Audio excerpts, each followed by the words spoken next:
هنگام گذرانیدن چهاربینی‌های اپراتیوی جستجویی از جانب کارمندان میلیسیا، جوانزن 19 ساله ساکن شهر نورک همچون گمانبر در صادر نمودن جنایت دزدی دستگیر کرده شد. نامبرده در خانه استقامتی زن 49 ساله ساکن شهر مذکور همچون اجاره نشین زندگانی کرده از نبودن صاحبخانه استفاده نموده از داخل جیوان برای پنهانی 5000 سامانی، 3000 روبل روسی و 3 عدد انگشترین طلای را دزدیده از جای حادثه غیب زده است.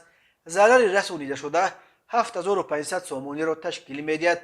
اوی دولت مذکور تفتیشات ادامه دارد و این چونین نورس 17 ساله از نویه جیهون به آن گمانبر می شود که ماه یول در نزد بازارچه گپرزم از داخل ماشین تمغه فولکسواگن 11810 سامانی را دزدیده است. از روی این حادثه نیز تحقیقات ادامه دارد.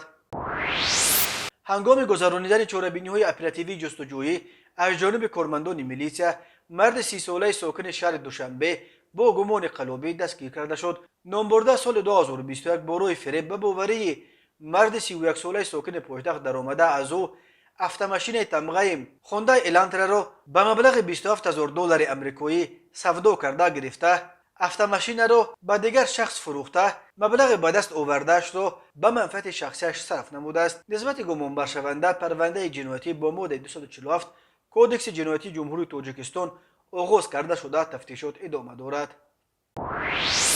маркази матбуоти вазорати корҳои дохилаи тоҷикистон хабар дод ки рӯзҳои 8 ва 9 август дар ду садамаи нақлиётӣ дар роҳҳои ин ҷумҳурӣ 2 нафар аз ҷумла як зан ба ҳалокат расида, дасти кам 3 нафари дигар аз ҷумла як духтарчаи 12 сола ҷароҳат бардоштанд.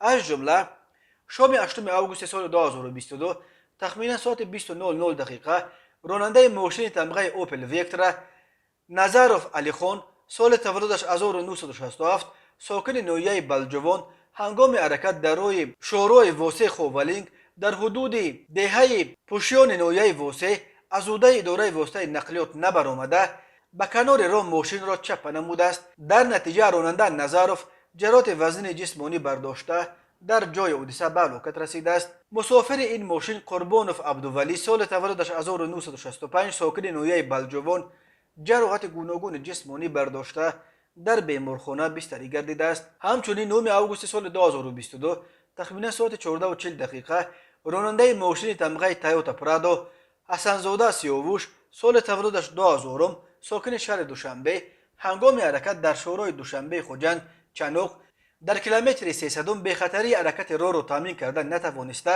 ба мошини тамғаи Mercedes Benz таҳти идораи Абдуллоев Рӯзи Маҳмад соли таваллудаш 1980 сокини ноҳияи Машчоб бархӯрда аз роҳ баромада ба мошини тамғаи Toyota RAV4 таҳти идораи Розиқов Маҳмад Раҷаб соли таваллудаш 1975 сокини ноҳияи Машчоб бархӯрдааст. дар натиҷа мусофири мошини тамғаи Toyota Prado Ҳабибуллоева Бунавша соли таваллудаш 1981 сокини шаҳри Душанбе ҷароҳати вазнини ҷисмонӣ бардошта дар ҷои ҳодиса ба ҳалокат расидааст. ронандаи мошини мазкур Ҳасанзода ва мусофираш ноболиғ Ҳасанзода Манижа соли таваллудаш 2010 сокини пойтахт ҷароҳати гуногуни ҷисмонӣ бардошта дар беморхона бистарӣ гардиданд.